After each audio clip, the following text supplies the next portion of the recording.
All right, what's going on, everyone? I'm going to be doing a quick guide on how to complete the Surf Utopia map. Reason I'm making this video is because I initially struggled with completing this map, albeit it is one of the easier maps as far as surfing on CS2 goes. However, there is one section in particular I struggled with most, and I imagine others are having the same issue.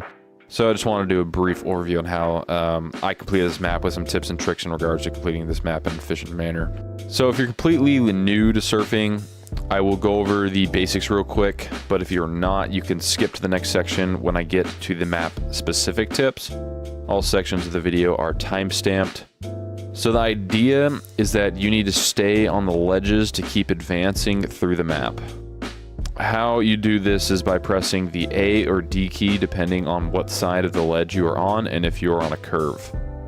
When you're on the left side of the ledge, you will press the key you would use to go right, which is D. If you're on the right side of the ledge, you would press the key you would use to go left, which is A. So basically it's just the opposite of which way you are, like which ledge you're on. If you're on a curve though, for a portion of it, you'll need to use the same side key. For example, if you're on the left side of the curve, curving left, you'll need to press the A key, and vice versa if you're on the right side of the ledge, curving right. You will see this in action when I actually go through the map. Another big thing is pointing your crosshair in the right direction / looking in the right direction, as that will determine what direction your momentum is generally going in conjunction with the keys you are pressing. Typically, you will never need to use the W or S keys, but there could be exceptions to that depending on the map. So here I am on the Surf Utopia map, and I'm going to just generally show how I'm going to stay on this ledge. So first, I'm going to go on the left side. You could jump or you just walk off, doesn't really matter. So as you can see, I'm staying on the ledge by holding the D key, which is to go right, while I'm on the left side of the ledge. So now I will go on the right side, jump off, and you can see I am holding the A key, and that is keeping me on. So now I'm coming up to a curve. You can see how I'm staying on it by pressing the same side that I'm going. There's another curve showing the same thing. I'm pressing the A key on the left curve to continue going. And now I'm coming up to the curve, which is curving right, and I'm on the right side, and I'm pressing the D key, and that is keeping me going right there. So as soon as I come into the curve, I just press that button, and it keeps me actually on the curve. For example, if I were to press the other one, I would just go straight up into the wall, and obviously that's not favorable because you're going to lose all your momentum as soon as you hit the surface. When you're going down, you want to remain with like as smooth as contact on the ledges as possible. What I kind of mean by that is like, so I go down this and like I'm obviously on it, and I do like a nice flick and land right on it smoothly.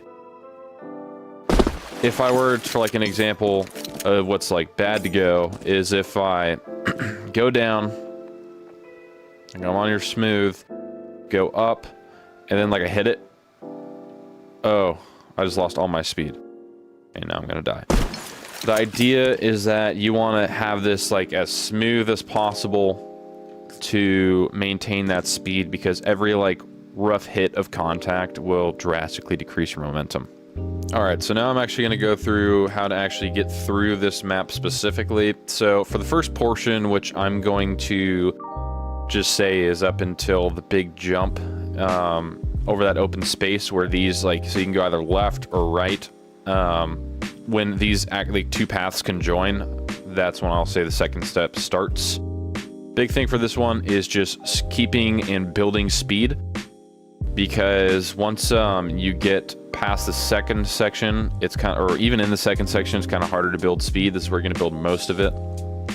To get around the third section, you're going to need a lot of speed, so this is very important to keep speed right here. So I'm going to jump off. Well, I just walked off, but I'm going to just do what I said earlier. I'm on the left side, so I'm holding the key to go right, which is D.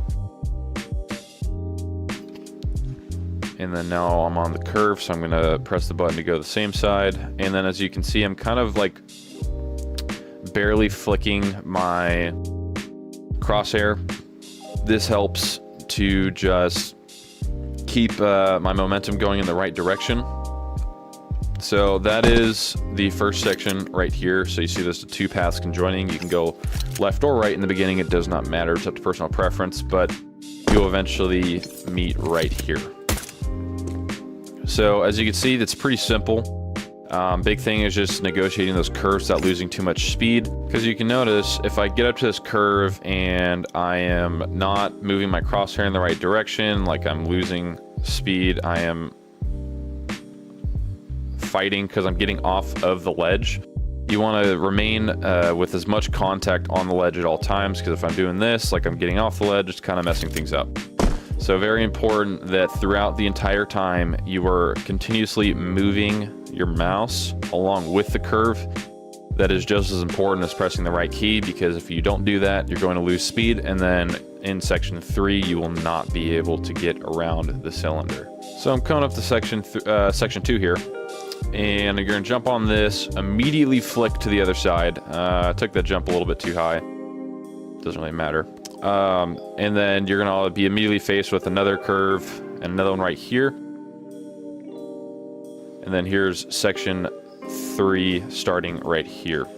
So a big thing with this section is maintaining the speed you built in the first section, so that you can see the cylinder object right here. You need to flick up and go all the way around it. I will show that in a second. But if you lose the speed in the curves, you will not be able to get around this. This is what I struggled on for the vast majority of the time I was trying to figure this map out, and I would imagine it is what is the hardest for most people.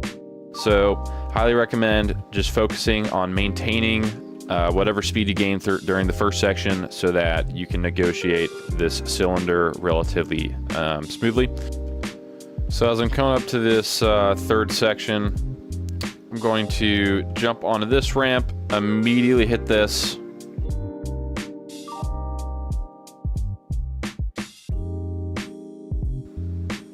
and continue basically just flicking around using that speed I gained earlier to actually get myself up and around it, and that'll actually bring me to the end right here. I'll show some like what would happen typically if you do not have enough speed.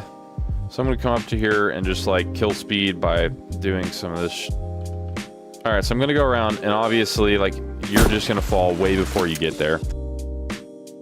So the idea is to build as much speed as possible, so when you get up to that cylinder, you can get right around it. So I'm coming up to it, get up, I flick to the left, and I smoothly turn my character around. And that at the bare minimum will get you onto this ramp.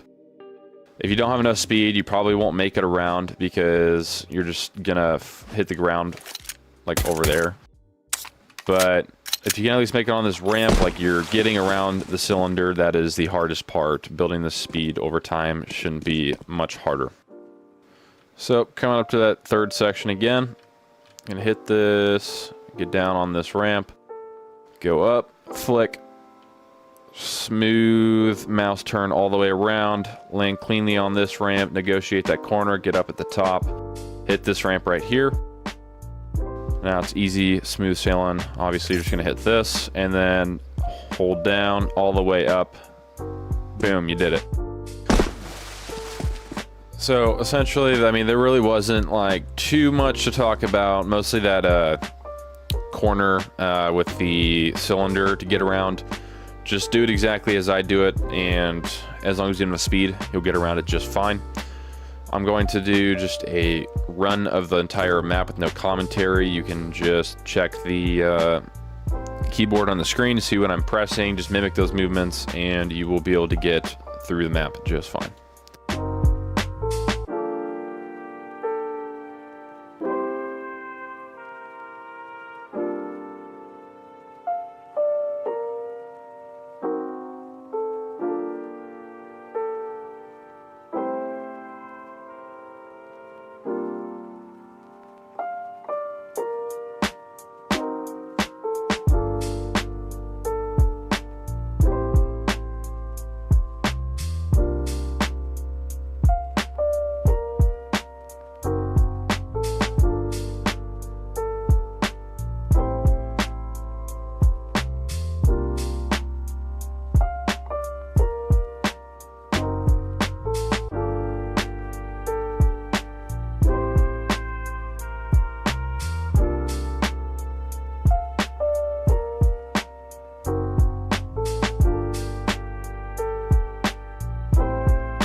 And just like that, I've completed the map. Definitely an easier, like, beginner intro map to surfing. I'm by no means an expert. I was struggling with that cylinder so much that I actually like looked it up on YouTube and I found absolutely nothing on it. So I figured I would like make a video myself to help out anybody else. So not claiming to be an expert or like abnormally good at surfing, but I am able to complete the map. So figured this would help somebody out. I know how to do quite a few other maps, so if anybody else is interested or has any recommendations on what I should go over next, let me know. I would be happy to help out. Thanks for watching, and see you next time.